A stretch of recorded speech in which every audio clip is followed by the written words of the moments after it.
Good morning, everyone. Britt Simon here. Happy Sunday morning to you. Happy Super Bowl Sunday to those of you that are interested in the Philip. That's cool. To those of you that are interested in NFL, I'm hoping some of you will get to watch the Super Bowl later. It'll be Mahomes. Mahomes will win. But okay, good. So we've got Philip and Roberto, two of the nicest guys in there, as saying hello. First of all, if either of you want to come up, more than happy to. I don't know how your English is, Philip. Do you feel like you can be live? Up to you. Let me know. The boss is finally here. Sorry, it's been a long, sweet wait. As always, here to remind you the best thing. Very nice things you say sometimes. You're very, very sweet. Thank you. I love all those cartoon, all the photoshopping you do. So let's answer some questions. Please, what will be the outcome if the principal applicant has no fund, but rather the derivative? It doesn't matter. When you talk about funds, I assume you're talking about financial matters, right? Money. From the government's point of view, and frankly, from a marital point of view, you should probably be practicing your money this way. Your combined funds are your funds. It's a couple. So, I don't have a bank account separate to my wife. My wife and I share bank accounts. Her money is my money. My money is her money. And we're a unit. It's just what it is. And that's kind of how American immigration will see things. So it doesn't matter. Romanians are big fans. I didn't know that's true, Philip. Okay, so let's see. Lubesh says he was the 10th here. Don't know if that's true. 63k Algeria. So that's kind of on the cusp of a little bit of risk there, but fingers crossed for you. Algeria is doing very well as an embassy. Case number 10,400 from Uzbekistan. Please, I need prognosis. How much chance? I think I've already answered you, right? 10,400. I'm pretty sure I have. Your number numerically is fine, no problem at all. So it really depends on your DS-260 processing and your embassy. That's all you need to think about. But there is no possibility, absolutely no possibility that you will not go current, right? So your number will go current. There's just no doubt about that. Update about Nairobi. Thank you. I did want to talk about this. So Nairobi is kind of disappointing a lot of people. The situation as I see it is this. They scheduled cases, 430-ish cases in October, November, December. And then I don't believe they've scheduled any cases in January, February, or March, right? Now, we don't know why that is. I have no idea why that is. I find it very odd that they got to 2025 and then stopped thinking about DV visas. Doesn't seem that would continue for very long. And I'm hoping that will be fixed this month. But if you're starting to panic and, if your case number is, let's say, above 30,000, for example, where you're unlikely to go current in this very next visa bulletin, then you might want to consider moving, right? It's up to you. Meanwhile, Africa as a region is doing very well. There's been more than usual appointments scheduled, more than usual people have been issued for this point in time. And so Africa is doing well because other embassies, other important embassies like Addis and Cairo are doing well. So if Nairobi were performing like they were performing last year, it would be an amazing year we'd be having for Africa. And I'd like to see an amazing year for Africa. I'd like to see Africa get to its full quota. So I don't know why this is happening at Nairobi. We can only speculate about that. But we also don't know it will continue. It could change overnight, right?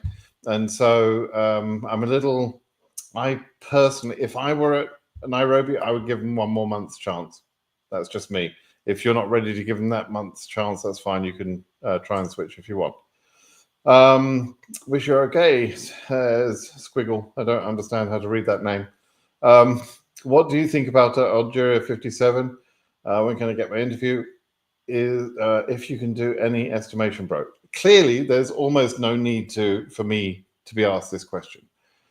With what I've said about where Africa will get to, it is almost blindingly obvious that case number 57,000 will only be interviewed in August or September. It's not going to be in July, not going to be in June, not going to be in May, right?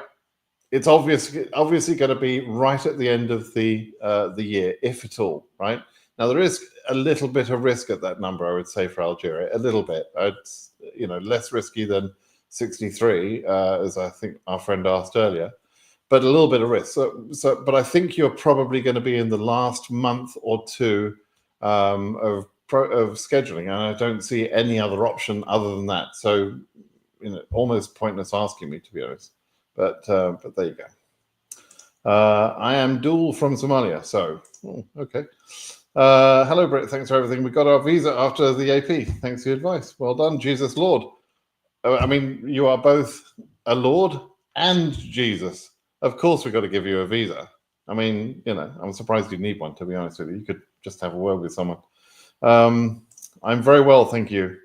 B Cash Rai says, I'm winner 2025. My case number is 21K. Do I have a chance for interview? B Cash, when you say, I haven't killed any angels recently, but I might have to. When you say your case number is 21K, which region? That could be Asia, that could be EU, that could be Africa. How am I supposed to know? When are the results coming for DV24?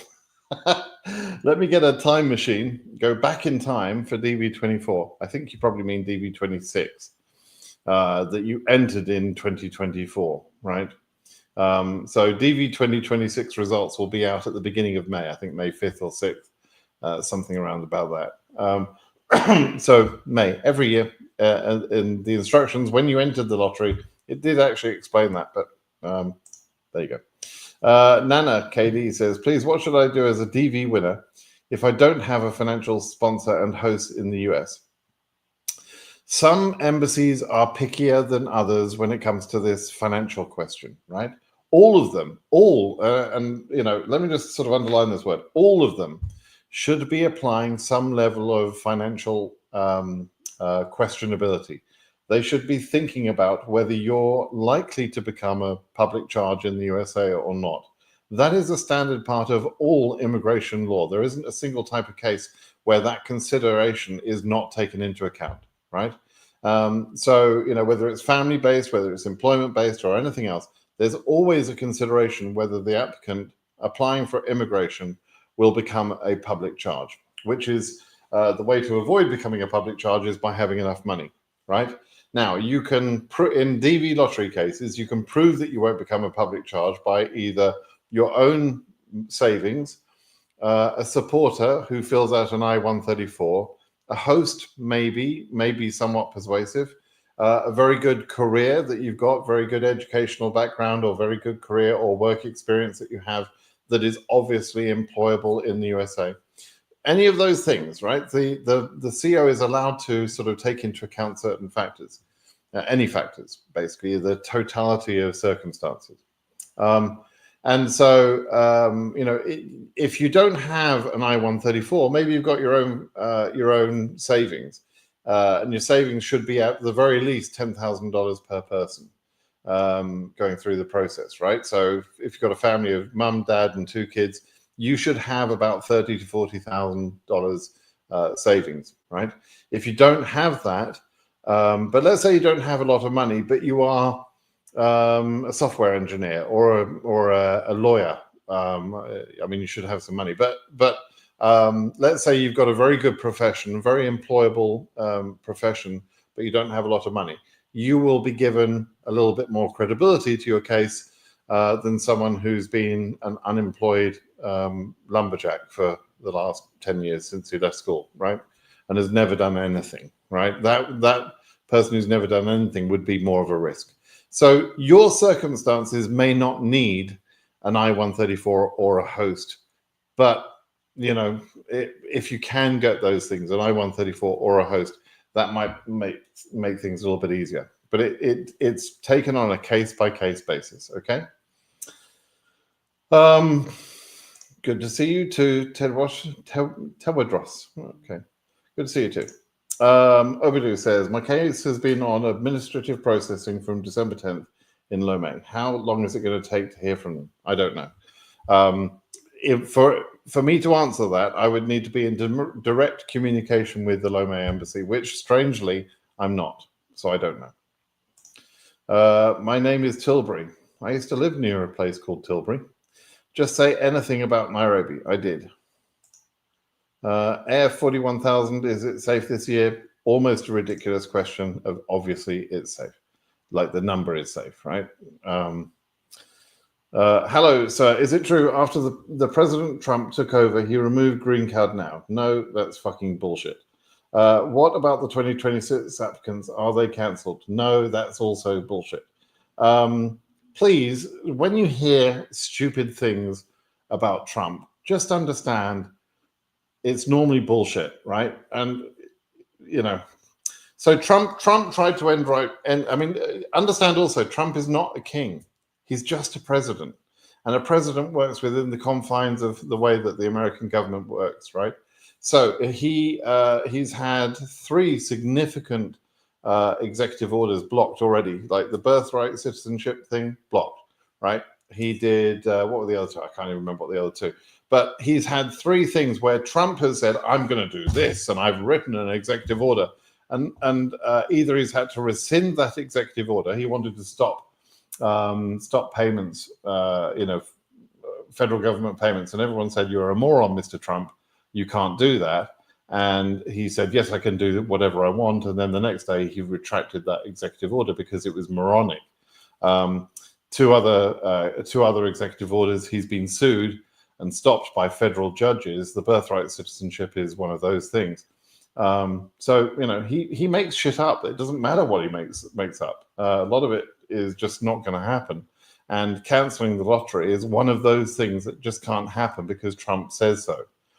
It's not gonna. He can't stop it like that. It's a law. He can't stop the law to run the lottery. What he can do is make it more difficult to process the lottery. He can increase background screening, that sort of thing. He can also issue a ban on entry. That doesn't mean he can stop people being issued visas. And so people would go through the issuance process and then try and find legal routes to allow them to be to enter. So there's things that can happen. Trump is not a king. Please, just try and understand that. AF 19192. When would it be current, and what do you think? Oh, AS. Sorry. This is again similar to the questions I was asked earlier. That's clearly going to be at the end of the year, right? No doubt about it. You don't need a degree in rocket science to figure this one out. If AS is current to 6,000 now, and you're at 19,000, then it's obviously not going to be current immediately. It's going to be the end of the year, right? It's going to be probably an August or September interview. Okay. Abel, hello, Britt Simon. Kindly help us. What could be the problem with Nairobi? I've talked about Nairobi. It's about resignation of ambassador, or no, it's not about the resignation of the ambassador. People keep saying this. It's not about that. The consulate doesn't stop work because the ambassador has resigned, and it is normal for ambassadors who are appointed by presidents to resign just before the administration change happens. It's very normal. So it's not about the ambassador. Stop saying that, guys. It's a very foolish thing you keep saying. Nelson, I heard the green card which was applied last year is cancelled. Is that true? No, it's not true. Hi, Britt. EU 26,000 in Tirana, Albania. Should I get a 2NL in May? In May for later interview? Yeah, maybe. I mean, I hope so. I'd like to see you go current in May. That would be for a July interview, right? May 2NLs would be July interviews. So it's a bit ambitious. I think it's probably going to be a little bit later than that, but it's possible. It's just about possible. Bcash already answered you. What happens if I want to stay outside the USA for 2 years? Naturalization, passport, DV lottery. Okay, I think you're asking how long can you be absent, right? So absences from the USA for a green card holder should be kept to either less than 6 months, ideally. Under 12 months absence is acceptable. It's technically acceptable, but you may be questioned. You have to apply for readmission, and so there's a little bit more risk under, between 6 months and 12 months. Between 12 months and 2 years, you can get a thing called a re-entry permit, which is an I-131 process. You have to be in the USA long enough to apply for that I-131 and stay and do a biometric, and then you can leave, and the visa, if it's approved, the I-131 will be sent to your home embassy, right? That's possible, and then that gives you permission to leave for up to 2 years. But for most people, simply, coming back in a couple of times is enough to not even warrant the I-131 process. Just re-enter. Okay, that's what I would do if I were you. Waguti, I've missed 2 previous live stream. Oh, tuned in today. Thank you for great work. Waguti, I didn't get an email asking permission to miss my live stream. So I'm sorry, but you're in the bad boy box, right? Hello, Simon. Please, do you have any idea when the next visa bulletin is going to be released? Yep, because it's the same every freaking month. And it has been for years and years and years. For years and years and years, I've been saying it's between the 8th and the 15th of the month. Now, today is the 9th, right?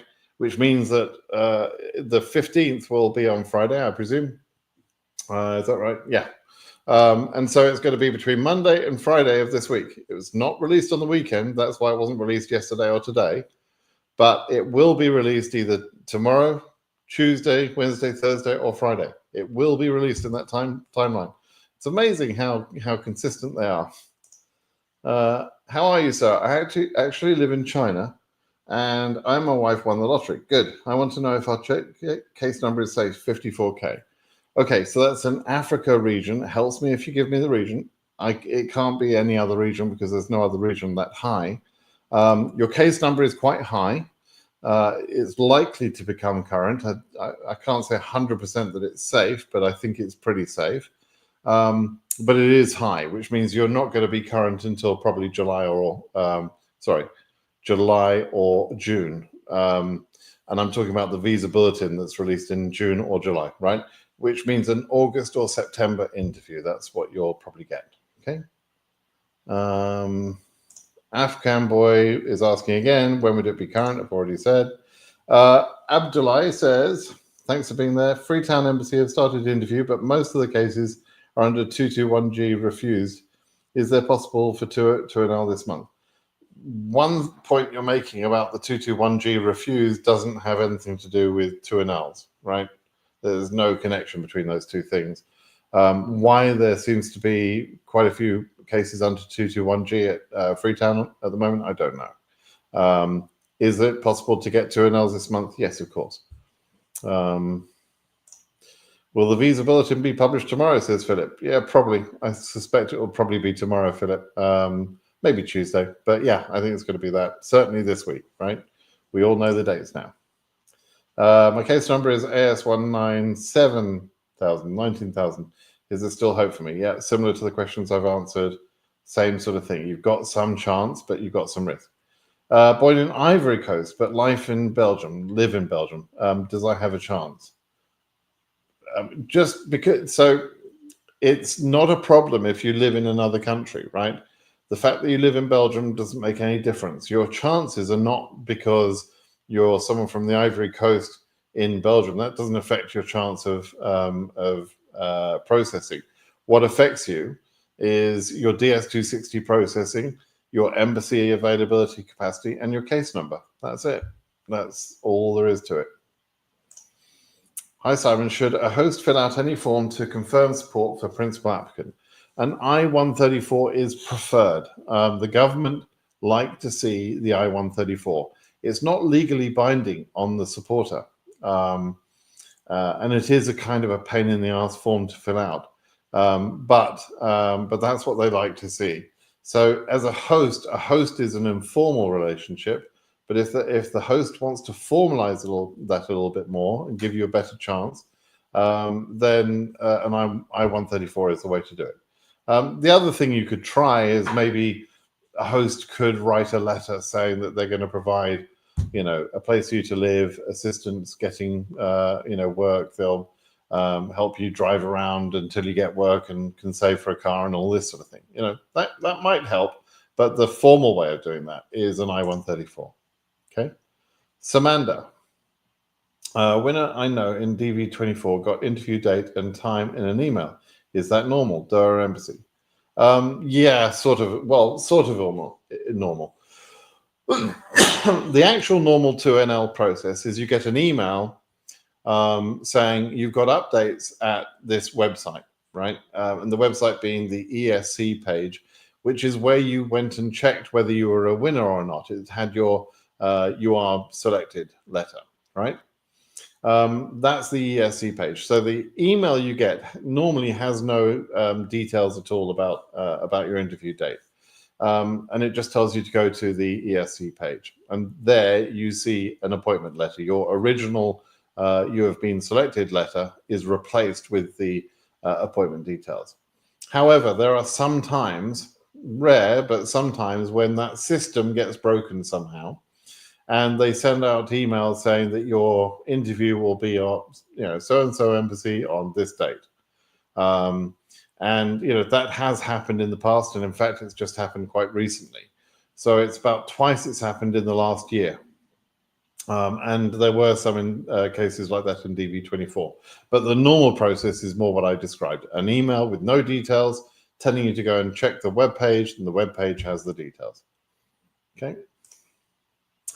How about AS 7500? When will I receive my 2NL? When you go current, which is likely to be, maybe this month. Yeah, maybe this next month. They might jump by 1500 or so, maybe a little bit more than that in Asia. I'm sort of, people always ask me, make a prediction. I kind of have. I've, if you've listened to me properly, you've heard me talking about Africa to 30,000. That's roughly what I'm thinking. I'm thinking that Europe will probably get 2,000 or 3,000 increase, and I think Asia could see 1,500, maybe 2,000 increase. What I have said also is I've given my predictions for the end of the year, and we have 6 months of visa bulletins left, right? Is that right? So we got the one to be released in February, March, April, May, June, and July. There you go, 6 months left. So if you take where we are now, and you look at where I've predicted we're going to get to, right? Divide that up by 6, that gap, and you'll have roughly what I think will be the movement between now and then, roughly speaking, right? A little bit more, a little bit less, but that's roughly what I'm thinking, right? So, you can work it out. So to give you an example, EU, we're currently at 13,000. I suspect that we're going to get about 29,100, right, Philip? Let's call it, for round numbers, let's say it's for round numbers, let's just say it's 29,000, right? No, we can't do that. I'll put a jinx on it. We'll say it's 30,000. So you divide that gap between 13,000 and 30,000 by 6, which, if I was prepared to say it's 29,000, would be an obvious bit of math, 3,000 per month. But would it be that? No, it would be 16. It would be divided by 6. No, it would be less than that. No. Kind of dopey. Actually, it's closer to 3,000 a month then. So yeah, so we've got 17,000 divided by 6. It's basically what we're talking about per month. So something in the 2,500 to 3,000 range is what I expect on a monthly basis. And if anything, this is in EU. If anything, I expect to see more of that in the next 3 or 4 months. So I'd like to see 3,000 to 4,000 jumps in the next 2 or 3 months. So something about maybe 3,000, then 4,000, and so on. That's what I'd like to see, because I prefer to see more of the work done early. I prefer Septembers that are not crazy, basically. So crazy Septembers are not a good thing for anybody. So yeah, that's how you can work it out. Based on what I've said. Kindly talk about the performance of Nairobi Embassy. I wish that brother, thank you so much. Okay. Please tell me how many times Europe will open this month. How many times Europe will open this month? I don't know what that means. Is 35K safe in Ethiopia? Please don't skip it. 35K in Ethiopia must be pretty safe, right? Addis is doing an amazing job so far. They've scheduled a lot of cases already. I don't think they're going to come to a screeching halt right now. So yeah, you've got to be feeling pretty comfortable in Addis, and I'm just very happy to be saying that, because from the last couple of years that wasn't the case, right? But Addis have turned things around this year and seem to be performing well. Okay. How's Tanzania embassy doing? Well, have a look at the data, Kanti Joe. I did publish that, didn't I? I did publish a video this week, surely, of let me just see. Yeah, how to assess embassy performance, right? I published a video this week showing exactly how you assess your embassy performance. I did that hoping I would get less questions like this, like how is Tanzania embassy performing? What you need to do is go look at my most recent video, which is how you do your own assessment of embassy performance. And, I'm hoping that you'll be able to do that. Okay. Roberto, for the future, I suggest a short video on the tax obligations of LPRs. Yeah, sticky subject. Especially if you activate the visa before the end of the fiscal year. What's the first tax return to fill, etc.? Yeah, look, so Roberto, I'm a little loath to do that because I'm not a tax expert, right? I can tell you very broadly. I mean, if you enter, you may have been to a forum called forums.immigration.com, and in there's a user who is one of the very helpful users. This is the same forum where someone's mum is there, where she's doing the adjustment of status stuff, right? And there's another member in there called Susie Q, who's also very, very helpful with people, very knowledgeable. She was in DV 2013. Someone's mum and Susie Q were both in DV 2013. Susie Q actually entered, I think it was on the December 31st of one year, right? And because she entered on even one day before the end of the year, she had to file taxes officially in the April timeframe immediately after that. So the rule is, if you enter the USA and activate your LPR status in a year, then you have to fill your first tax report for that year. And you typically do that in April of the following year, or by April of the following year. Now, there's also, I mean, it doesn't mean you're going to be paying tax in America. It just means that you have to report. Okay. Now, whether you pay tax or not is a very individual question. There's a foreign earned income credit. There's things you can do to simplify your tax position, as I did before I came here. I liquidated some accounts which I knew would be taxable from an American point of view, even though they're tax-free from a UK point of view. So there are things that you can do, but I'm not an expert in that area. So I'll just tell you very broadly, your obligation is that you will start filing for tax in the April, the year after you enter, right? So you enter any time during 2025, your first tax report will be due in April of 26. Okay.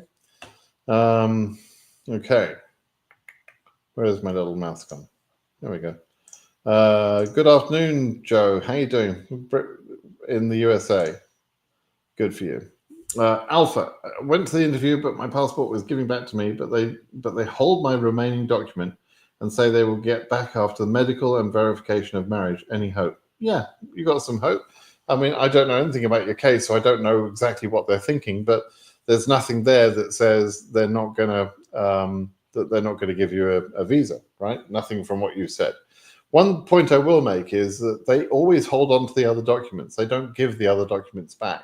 So you have to be very careful to understand. And if you've read the instructions, you already should know this. When you go to your interview, you should be taking originals of the important documents like marriage certificate, birth certificate, and everything else.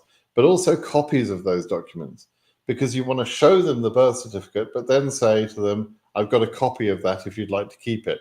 They don't need the originals. They need to see the originals, but they can have a photocopy of the original. So if you want to hold on to your documents, anything like education documents or anything else, you should copy those, photocopy them, and take those photocopies and offer those photocopies as the document that they ask for. So when they ask for, I'd like to see your birth certificate, your marriage certificate, your whatever certificates they want, you say, yes, I've got the originals and I have copies. I'd like to keep the originals. Would you like to see the originals? Right? Okay.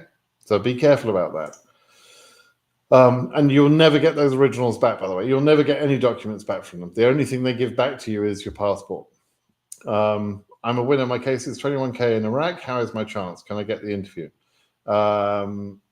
Maybe, but your case number is quite high. Malang. Greetings, Simon. I have finally received my green card. Good. Thank you once again for the help and openness. Say bless. I will. Thank you. Determination Tale says, in 2023, the AS region 18750 remained unchanged for about 4 months in the VB. Yes. Was it because they waited for the backlog to clear? Do you think the same will happen in 2025 or not? So basically, what that means, when a region stays at the same number, it means that they had overestimated the number to start with, and something is happening to either reveal more cases that can be scheduled, like more cases are being processed through DS260, or they've got backlogs at some of the major embassies and they're working through the backlogs, or they've got to the numbers that they needed to get to in order to meet the numbers. So there's various reasons why that can happen. Could it happen in 2025? Yeah, it could do, but I'm not predicting that it will. And it seems unlikely for Asia that we're going to get in that position. So I think we're going to get to Asia around about, let's say, 18, 19,000, something around about that. We're at 6,000 right now. So, and we've got 6 months left, right? It could move up by 2,000 per month, or they might say increase it by 5,000 in 1 month, which would be kind of nuts. I don't think this is going to happen, but it could happen that they increase it by 5,000 in 1 month and then not increase it again the following month because they went too far in the 1 month. Do you understand? It's that's kind of what happens, right? So, we'll see. EU 15K, when possible cutoff, sir? Probably this month, right? Hi, Brit Simon. I'm James from Uganda. My case number is 28K, attached to Nairobi Embassy, but with the backlog, I'm really scared. I'm suggesting moving my case to Qatar. Advise me, please. What I would have said a week ago is you've got a week to move it, right? You have like minutes to sort this out. If you want to move to Qatar, I'm pretty sure I've talked to you before and probably gave you this advice. Once we get to the next visa bulletin that goes above your number, you're going to be locked into Nairobi. So if you want to move, you have to write an email this afternoon or this evening to unlock your case, because as soon as the visa bulletin is released that makes your number current, then you're probably going to get locked into Nairobi, right? So it's up to you whether you want to move or not. I've already said I probably wouldn't, because I'm expecting Nairobi to start working. But it's up to you whether you want to believe that or not. I have no information that suggests that that's going to happen that way. I'm just assuming that that's going to happen based on their good performance in the previous years. But it's up to you. If you want to move, do it. But don't procrastinate, right? If you want to move, get on with it. Don't keep asking me the same question and then ask me the same question when it's then too late, right? Don't do that. Okay. Tony says, I and my wife won the lottery, but we never knew that we won it. Oh, well. We just checked the results last month and we submitted the DS260. Do you think our case number is safe? 54K. Oh, we've been living in China. You have lost nothing by your late surprising, understanding that you're a winner. But this also explains to some people why some cases stay at MVC. Some people never find out they're a winner. And by the time they find out they're a winner, they assume, sometimes incorrectly, that they're too late. In this case, for Tony, his case number is 54K, Africa. He's not going to be current until the end of the process, which means that the fact that he submitted the DS260 just now makes no difference. He will be treated as the same as anybody else at his case number. His case will be processed pretty quickly, probably by, let's say the end of March, his case will be processed, which is going to be well before he's current. And therefore, it made no difference at all that he submitted late, right? That's the process. Now, if his case number was low, let's say he did the same thing, but his case number was Africa 5,000, just to give people an understanding. It was Africa 5,000, which is already gone and passed, right? And then he submits his DS260. What would happen in that case is that his DS260 would be processed in the same way that other cases are. And he would then be scheduled as soon as his DS260 were processed, right? Now, in that case, he would have been behind other cases, but you're not going to make the whole region wait because Tony didn't check his results on time, right? So all they'll do is they'll say, okay, well, you're already current. So as soon as your DS260 is processed, we'll schedule you, right? In Tony's case, his DS260 is going to be processed before he becomes current. So it made no difference to his case, no difference at all. Okay. That might be surprising to some of you. Some of you might think that the case, the date that you're processed is, gives you some advantage. It gives you no advantage in a case like Tony's, right? Or the date that you submit or whatever. It gives you no advantage whatsoever. Hi, can I get a chance to interview for highest case K numbers in a low capacity embassy? My case number is AS19K from Japan. Japan have only 149 cases. The fact that Japan have only 149 cases makes no difference. What will happen is the region will move along. Now, if your case number becomes current, then you will get a chance. And then because you're in a low capacity or low, not very busy embassy, maybe you'll get an advantage from that. But you have to go current, right? It's not like, let's say the cutoff was below your number. The final cutoff was 18,500, let's say, and that's below your number. Then you can't say, well, hang on a minute, my embassy has got capacity. They're doing nothing else. They may as well interview me, even though my case number is not current. Nope, sorry, can't be done. You're not going to get interviewed unless your case number is current. And your case number becomes current based on the region, not on your individual country. Okay. Okay. Lots of questions about Nairobi Embassy, but I think I've already covered that. How's Abu Dhabi? 37K. Again, please have a look at that video I just posted just a couple of days ago on how to assess embassy performance. I don't really want to go into it again now, right? I did the video so that people could see that and have a place to go look, right?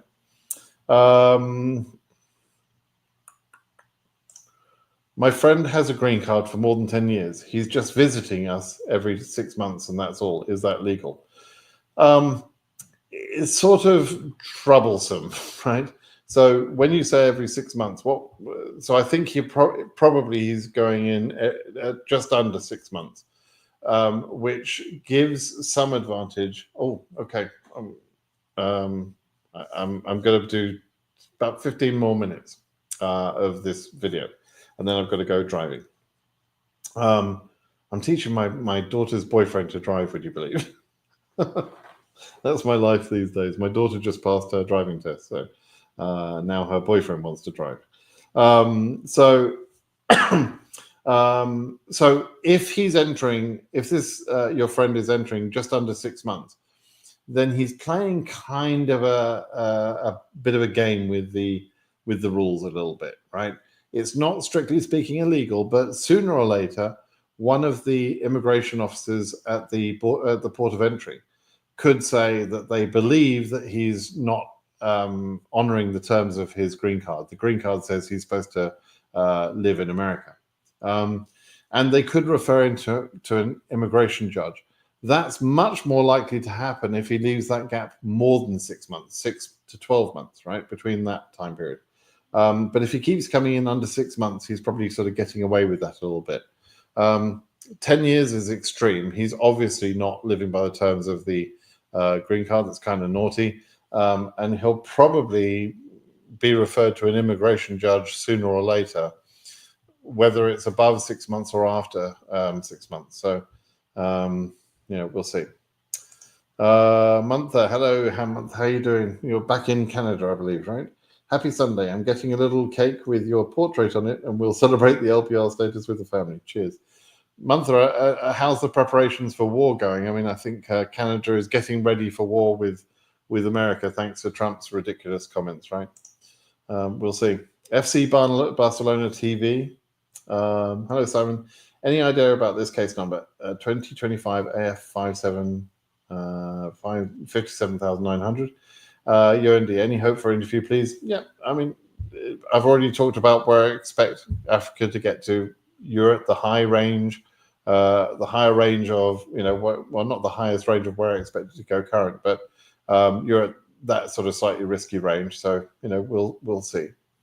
Any updates on Nairobi? No, we don't. So the thing about 2NLs, just to go on that a moment. Let's say we had the VB released tomorrow. We would probably start to see some of the 2NLs being released as quick as Tuesday, maybe even Monday afternoon. What I tend to see is if they release the VB a little bit later between that window in 8th to the 15th, they release, let's say they don't release the VB until Thursday or Friday. What they would probably do is the VB would be released, and that day we would start to see 2NLs. It would be quick like that. Because of the timing, that's sort of possible even if they release the VB tomorrow, because it's a Monday, basically. So the KCC actually knew the numbers this week. They already know the numbers. Back in the old days when they would take phone calls, I used to phone KCC and get the numbers sometimes in some months before the numbers were released. They knew me. The staff at KCC knew me. Most of them were friendly with me. It was back before things got a little bit antagonistic with KCC. And so they were happy to talk to me, and some of them were happy to give me the numbers early. So I used to publish the numbers early, and people used to think I was predicting these numbers with absolute accuracy. And I was very clear about what I was doing. But anyway, so KCC know before we know what the numbers are. And therefore they start to schedule cases, which is why we see sometimes a very, very quick scheduling of the first few cases. Now, bear in mind that they tend to go alphabetically. They don't have to. It's not a religiously important thing. But that means embassies like Addis and Accra and Ankara tend to be at the beginning, right? Other embassies, N for Nairobi, tend to be a little bit later, right? So we'll see. WJ. A DV selectee, male, just arrived in the USA. His child was born a week before departure. He didn't include the girlfriend, of course. He's asking if he has chance for child visa this fiscal year. That's complex. That's complex because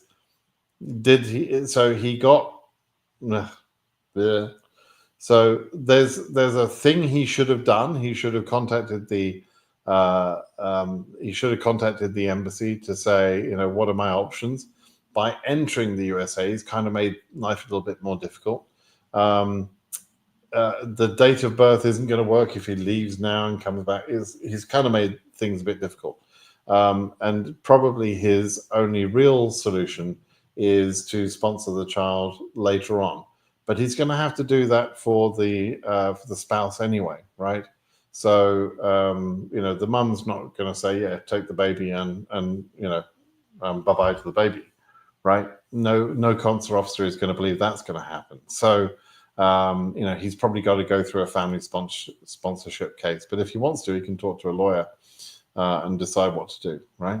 And it's such a rare situation that I'm not 100% of the exact process he should follow. I just think he's made life a little bit more difficult for himself. I'll check with Jesse on that. Actually, I'll check with Jesse or some of the other lawyers, perhaps Curtis or Charles, Chuck Cook. Any of those good lawyers would, I'm sure, help me. How are you doing, sir? I was wondering if you can tell me, is 35k and EDIS safe this year? Yes, it is. Thanks again for the videos. You're welcome. I'm going to try and go through this quickly. What about AS 13,000? When will it be current according to your knowledge? I've talked about that. Brit, how is Accra Ghana Embassy performing? Okay, they were crap all last year, total crap, right? And then they've started out the year doing pretty well in terms of, since January, right? They issued 300 interviews in January for March, right? After doing absolutely nothing in October, November, December, and so on. So I'm hoping that continues. They might not continue. Right now, they're in my good books, but they've got to continue, right? We'll see. Luan, if some countries' travel ban will take effect, can a second round of lottery be run before the announcement in May? No. Second round of lottery be run before the announcement in May. For DV26, probably not, right? There is a process where they can do a second round of lottery winners. What would happen is they would release the normal results in May, and then if they believed come September or so that there were not enough winners in that initial batch in May, they could release another second set of winners, starting from the highest case numbers. They would release more winners, right? That could happen. But it's very unlikely to happen with the way that they're over-selecting people. So they've selected 131,000 people for DV 2025 when there's only 52,000 visas available, right? So in DV 2025, there was clearly no reason to think that we would have a second draw. If they release the DV 2026 numbers and there's only, let's say, 80,000 people selected, and some of those are impacted by a travel ban, then yeah, we're likely to get some more numbers released in September or October. Okay. Okay, let's give it. Okay, I'm going to spend 2 more minutes. So let's see what I can do in the last 2 minutes. Is there anything one can do to increase the chances of being selected? Good question. Firstly, pay attention to the instructions, right? Make sure you fill out the form completely and properly and truthfully. Don't lie on the bloody form, because if you get selected but you've told a lie, it's not a good way to start. And in some cases, it will end up in you being refused anyway, later on disqualified. The most important thing, there's two things you must do. Number one, you must follow the instructions to the photo. The photo is, I believe, the single most common reason cases get selected. 1 minute. If you've got through the photo, then you're good. And then the other thing is, just make sure you enter, right? Because you've got 100% more chance if you enter than if you don't enter, right? So make sure you enter within the time period. Make sure you followed all the instructions, and above all, make sure your photo is good. That's basically it. Okay, one quick last question, then I'll call it a day. It's got to be a quick session today.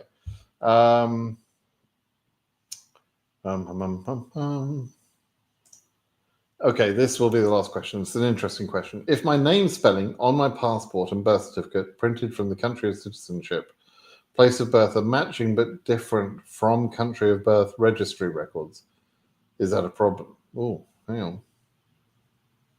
Wow, yeah, that's weird. Printed on country. I'm not quite sure I understand that. Your documents should match the official register. Yes, absolutely. The only official register is the authority of the place where you were born, right? That's where the birth record should be kept. And that's the official record. You're then given a birth certificate, and a birth certificate is an extract, an official extract of the information that's kept in a birth registry. So basically that's how it's run in most countries, right? And so your birth certificate should match what's in the actual registry. And if you've got some other country that's then given you a passport, but they somehow gave you the wrong information that doesn't match your birth certificate or doesn't match the official registry, that speaks to a problem. There's a problem there somehow. And it could mean that there's, documents which are not genuine. So, that could be a problem. Okay, everyone, I'm going to have to call that a day. Thanks, everyone, for joining today. Please give me a thumbs up if you like the video. If you've got any pressing questions, please do ask those questions at britsimonsays.com. Go check out my blog, britsimonsays.com. And, of course, be subscribed to my channel. That would be enormously appreciated. Thanks, everyone. Bye-bye now.